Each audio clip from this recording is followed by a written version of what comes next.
on est dans une usine, il y a une étude statistique, donc on a compté, on a calculé des pourcentages, qui dit que 90% de la production ne présente pas de défaut. Tiens, alors on parle de quoi? Alors, moi, ce que je vous conseille, c'est de faire des petits schémas. Alors, on a une production, donc il y a un total. Cette production, voilà, je dessine comme ça ce qu'on appelle des patates, on dit aussi un diagramme de veine. Dans cette production, qu'est-ce qui se passe?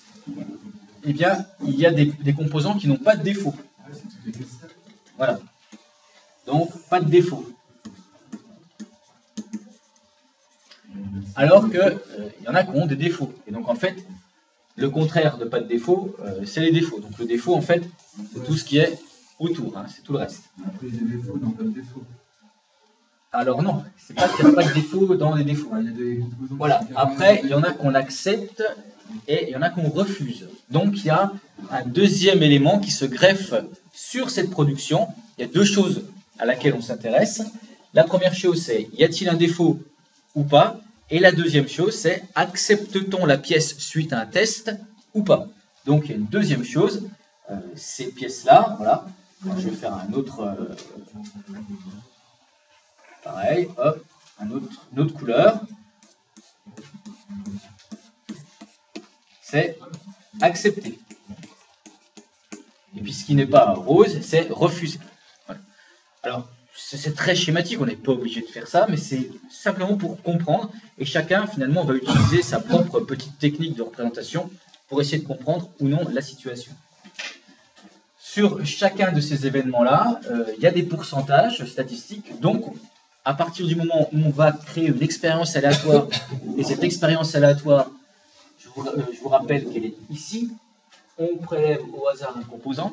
Donc dès que vous avez cette phrase, on change de domaine, on passe des statistiques, je compte, hein, j'ai toutes les pièces devant moi, et sur les 10 000 pièces, il y en a 9 000 qui n'ont pas de défaut, et les 1000 autres ont des défauts. Donc ça, c'est des statistiques. Alors que je suis dans la production et je prends une pièce au hasard, et je lui dis, tiens, cette pièce-là que je viens de choisir, est-ce qu'elle a un défaut? Je me pose une question, et à partir du moment où je me pose cette question, je vais calculer une probabilité. Pour trouver la valeur de cette probabilité, il y a des lois, et pour l'instant, il n'y a qu'une seule loi qu'on utilise, c'est la loi d'équiprobabilité, c'est-à-dire, eh bien, j'ai autant de chances de tirer une pièce plutôt qu'une autre, comme il y en a 10 000, eh bien, j'ai une chance sur 10 000 de tirer une pièce plutôt qu'une autre, etc., etc. Alors ici, il y a 90% de la production qui ne présente pas de défaut. Donc finalement, la probabilité que la pièce ne présente pas de défaut et voilà, c'est ici qu'on le sait.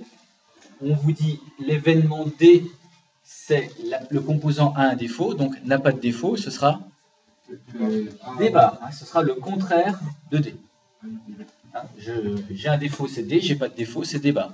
Et effectivement, on connaît la probabilité de D bar, c'est, tu l'as dit, 9 chances sur 10 ou 90 sur 100. Et donc, nous, on va donner, je dirais, la valeur décimale. 9 sur 10, c'est 0,9. Et donc, bien sûr, puisque je connais P de D bar, j'en déduis P de D. Si P de D bar, c'est 0,9, P de D, ce sera 0,1. Tout à fait. Si on a ça en interro, on ne peut pas directement faire P de D égale 0. En réduction, c'est que D, c'est l'inverse de... Bien sûr. Oui. Ben, tu vois, j'ai décrit. Mais en interro, on a vu P de D bar. Oui. Si on veut justifier, voilà. Alors, tu parles de justification, effectivement. Si je dois tout écrire correctement, j'écris P de D bar égale 0,9. Et donc, P de D égale 1 moins P de D bar. Et donc, 0,1. Si on ne te demande pas de justifier, tu écris directement. Mais honnêtement, j'avoue que si tu dis, puisque P de D bar égale 0,9, donc P de D égale 0,1, c'est bon. Hein. Mais j'écris quand même le calcul. Lorsque vous devez calculer la probabilité d'un événement complémentaire, c'est 1 moins cet événement. Si vous avez un événement dont la probabilité est de 0,4, son contraire, bah c'est 0,6, hein, tout simplement. Alors, donc P de D bar, c'est facile. Maintenant, ce qui est un petit peu plus subtil, c'est celle-ci. P de A sachant D bar. Alors, je vais l'écrire ici, puis après je changerai de page. P de A, sachant des barres. Bon, il y a la manière de la lire, je viens de le faire. Maintenant, qu'est-ce que ça veut dire concrètement? Et là, c'est la deuxième difficulté, c'est savoir interpréter correctement ce symbole. Qu'est-ce que ça veut dire? On parle de quoi là? On parle de la probabilité. Que le composant est acceptable issu du contrôle. Très bien. Là, parmi ou sachant qu'il n'a pas de défaut. Voilà, très bien. Et bien ça, c'est si vous savez interpréter ça correctement, vous regardez l'énoncé et vous allez trouver cette valeur. Donc on répète, c'est la probabilité que le composant soit accepté parmi ou sachant qu'il n'a pas de défaut. Alors est-ce que c'est écrit quelque part? On nous dit quoi? 94% avec défaut, donc c'est pas cela. C'est 92% des composants sans défaut sont acceptés. Donc il faut bien comprendre ce qui se passe. Vous êtes cette fois-ci, vous n'avez que des composants qui n'ont pas de défaut. Et dans cet ensemble de composants qui n'ont pas de défaut, lorsque vous allez faire votre test, il y en a 92% qui sont acceptés. Donc, pour l'instant, le 0,9, on n'en parle pas. La probabilité que le composant est accepté sachant qu'il n'a pas de défaut, c'est donc 92%, c'est-à-dire 0,92. À partir de là, on en déduit la probabilité. Alors, quelle probabilité va-t-on en déduire là, de ce 0,92? Il y a 0,08 composants. Oui. Donc, c'est P de quoi? A bar. Très bien. P de A bar, sachant des barres, c'est effectivement 0,08. La probabilité que le composant soit refusé, sachant qu'on est encore une fois parmi ceux qui n'ont pas de défaut. Si vous avez 92% qui sont acceptés, ça veut dire qu'il y en a 8% qui sont refusés. Ça va? Jonathan, oui. Bon, c'est de la compréhension, je dirais, et là, c'est pour ça que je vous dis c'est vachement bien les probabilités, parce que il suffit quelque part de comprendre le phénomène. Et ça, je sais que vous en êtes tous capables, et à partir de là, c'est juste des petites règles de calcul appliquées. Donc finalement, on va réussir à faire ces problèmes-là sans aucune compétence mathématique extraordinaire. Ça va être des multiplications et des divisions, des additions et des soustractions. Ça va s'arrêter là. Le plus difficile, par contre, c'est, vous le voyez, de comprendre ces symboles, de les interpréter correctement.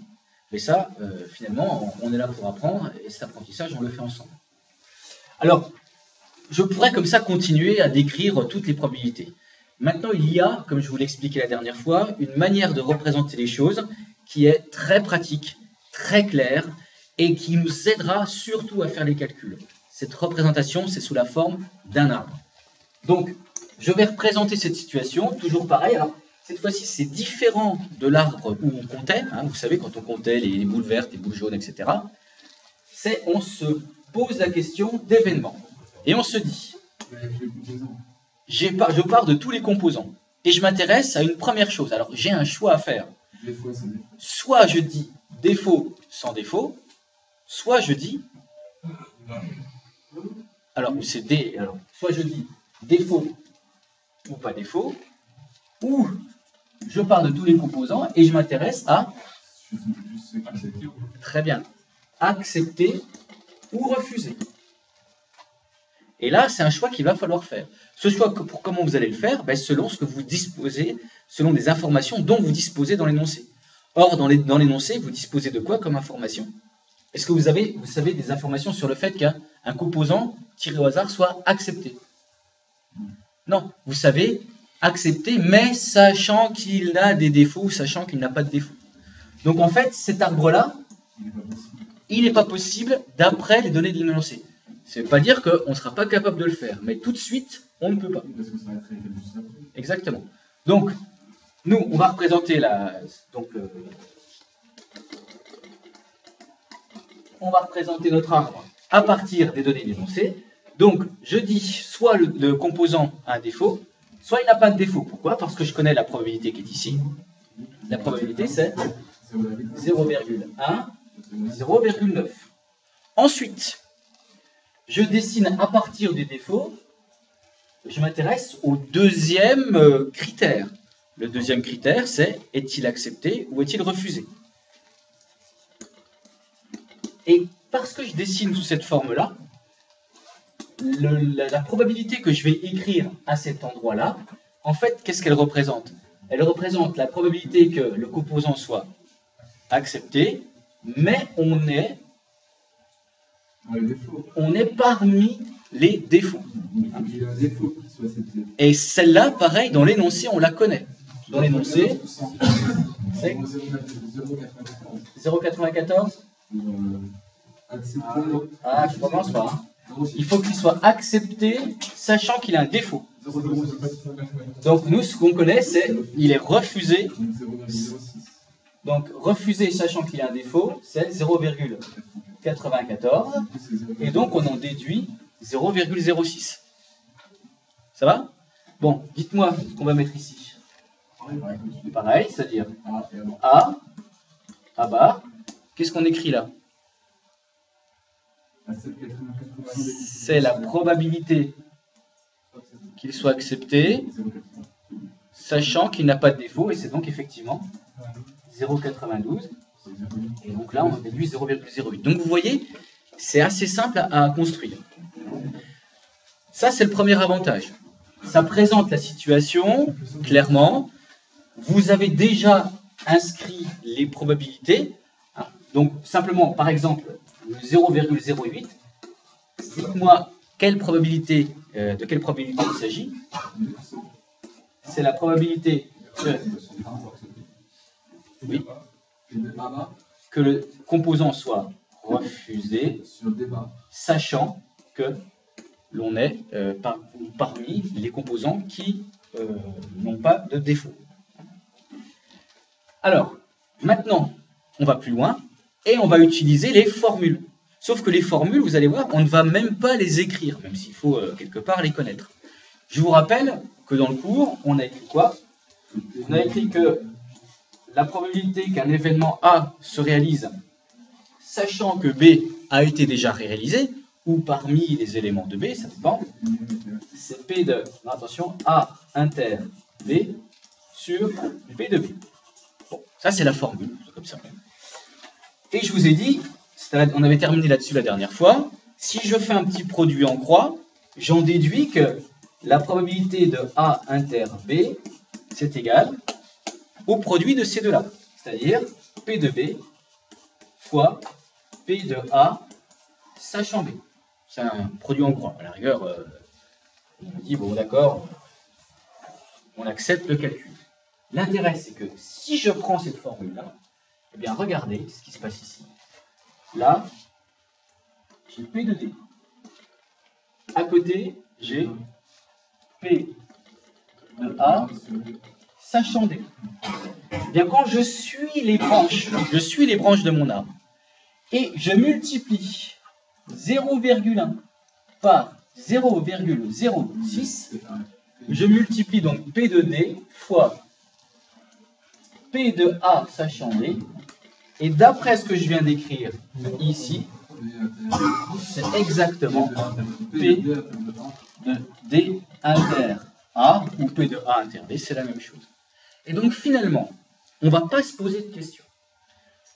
Vous avez votre arbre, vous avez écrit vos probabilités, vous multipliez les probabilités entre elles, et vous obtenez en bout de branche, si je peux m'exprimer ainsi, la probabilité de l'intersection des deux événements-là. C'est-à-dire que ici, qu'est-ce qu'on va obtenir? À cet endroit-là. Qu'est-ce que je vais écrire? Alors, ça c'est P de A bar sachant D, mais si je multiplie les probabilités, ça donne 0,1 fois 0,94, et c'est P de D inter A bar, exactement. Je ne vois plus rien. Un peu mieux. Alors, j'efface mon deuxième arbre, puisque je ne m'en occuperai pas pour l'instant. Donc si je vous demande, calculez-moi la probabilité que lorsque je prends une pièce au hasard, cette pièce que j'ai choisie, non seulement elle n'a pas de défaut, mais en plus, elle a été refusée. Comment vous allez faire? 0,9 fois 0,08. Exactement. Vous allez faire 0,9 fois 0,08. Parce que ce que je viens de vous dire, c'est quoi la probabilité pour que la pièce que j'ai tirée, elle n'ait pas de défaut, et en plus, elle a été refusée? C'est des barres inter à barres. Exactement. C'est, je vous dis honnêtement, une fois qu'on a pigé le truc, c'est... Non mais après je vous donne... Bon, évidemment, là je vous dis... Après on va faire un exercice. Je vais vous donner une autre feuille, avec une autre situation, très différente de pièces avec des défauts, etc. Juste pour changer un petit peu d'environnement, pour que vous puissiez avoir un petit peu de recul et vous poser des questions. Mais honnêtement, si vous avez compris ce système-là, vous allez voir que tout va se faire très simplement. Donc, pareil, 0,9 fois 0,08, ça fait CP de, donc on a dit A bar, on trouve une probabilité, exactement, c'est ça, tu la multiplies, ça fait 0,9. En définition, c'est la probabilité au-dessus doit être égale à 1 quand on fait la dissimulation. Exactement, très bien. Alors attention, du dessus à 1 avec tout ça. Eh oui. Ah non, parce que c'est plus la même chose. Hein. Eh oui. Là, c'est 0,9 fois 0,92. C'est la probabilité de A inter des barres. Voilà. Alors, bon, ça peut paraître assez amusant. Enfin, en tout cas, moi, je trouve ça amusant. Mais il y a encore mieux. Je veux vraiment vous montrer l'incroyable utilité de cet arbre-là. Ah, ça t'aide à calculer tes risques, oui. C'est juste que des risques. C'est juste des risques. Il y a quelque chose qui m'intéresse. C'est la probabilité que la pièce soit acceptée. Ça m'intéresse parce que je ne la connais pas, tout simplement. C'est-à-dire que je suis dans mon entrepôt, je prends une pièce au hasard et je me pose la question, tiens, la pièce que j'ai prise, quelle est la chance qu'elle soit acceptée à mon test? Voilà. À votre avis, comment pourrait-on éventuellement calculer cette probabilité? Simplement que la pièce soit acceptée. Je vous demande de répondre à l'intuition, puis après on essaiera d'expliquer un petit peu mieux. Oui. Sur la moyenne de celles qui ont des défauts qui sont acceptés, avec celles qui n'ont pas de défaut. Oui, voilà. C'est pas mal. C'est pas mal, t'es tout prêt. Sauf que c'est pas la moyenne. C'est encore plus simple. Il suffit de les additionner. Exactement. Tout à fait. Et alors là, c'est génial. Tout simplement. Je regarde la probabilité où la pièce à chaque fois apparaît comme étant acceptée. Donc P de D inter A. Elle est acceptée et a un défaut. Ici, elle est acceptée et n'a pas de défaut. Mais en fait, ces deux événements-là, accepté et défaut, accepté et pas défaut, quand vous les mettez ensemble, qu'est-ce qu'ils forment? Tous les acceptés. Non seulement c'est tous les acceptés, mais en plus ces deux événements sont incompatibles. Vous ne pouvez pas en même temps être accepté, avoir un défaut, et puis accepter et pas de défaut. C'est pas possible. Donc, avec la règle où j'ai réuni deux événements et je calcule la probabilité, eh bien finalement, la probabilité de D inter A plus la probabilité de A inter des barres, eh bien, c'est tout simplement la probabilité. C'est ça. C'est la probabilité de A. C'est la probabilité de A. Donc, on peut le comprendre. Là, voilà, je vous ai donné la vraie explication, c'est celle-là. Mais vous voyez concrètement dans le tableau. Si je vous demande, c'est quoi la probabilité que l'élément soit refusé, vous allez prendre, où sont les A barres? Ils sont là. Ils sont là. Vous allez regarder les probabilités que vous avez calculées, vous les additionnez. Tout simplement. Donc, la probabilité que la pièce soit acceptée, que vaut-elle? Alors, on va la calculer, on va faire un petit calcul quand même. Donc, il faut une calculatrice. Alors, de tête, celui de tête, c'est jouable, hein, honnêtement. Mais je pense que vous préférez quand même avec la calculatrice. Le premier est facile. 0,1 fois 0,06, ça fait 0,006. Allons, 6. Ah, on s'arrête là. Plus. Alors, 0,9 fois 0,92, ça c'est plus chiant à faire. Oui. 0,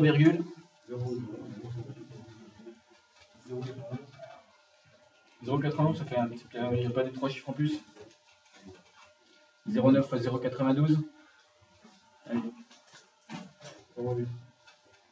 Oui. 0,828. 828. Donc au final, la probabilité que la pièce que j'ai choisie soit acceptée, elle est égale à 0,800. 28. 34, 28 et 6. Ouais, il est pas vrai. Ouais. De toute façon, c'est complètement faux.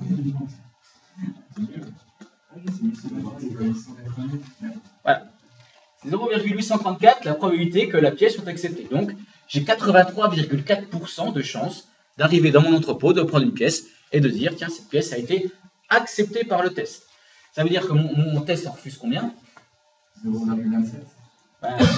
Un peu moins de 26,4%. Voilà. C'est quelque chose que je ne savais pas avant, que je sais maintenant.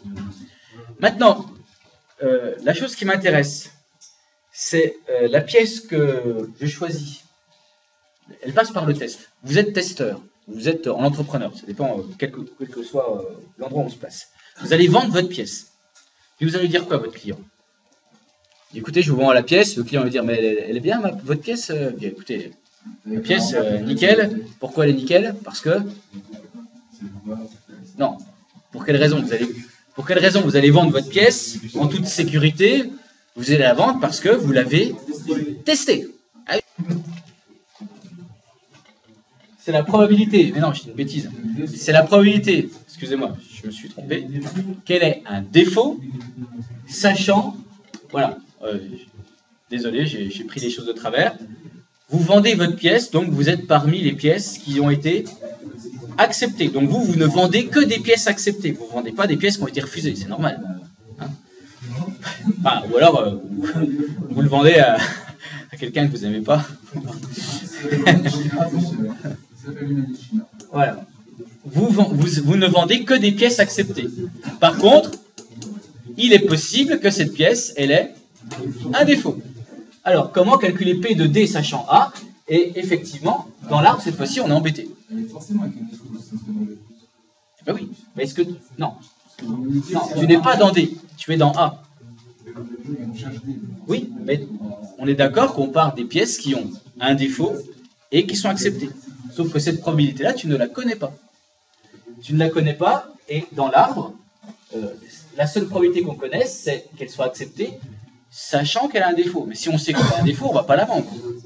Je suis sûr qu'elle a calculé avant sans calculer. Non, exactement. Et comment on va trouver le résultat? Si je calcule, je sais qu'on peut le trouver. Si, avec un calcul. Un petit calcul tout simple. Oui, bah, on a une sélection à un moment. Quoi. Non, non, non, regardez.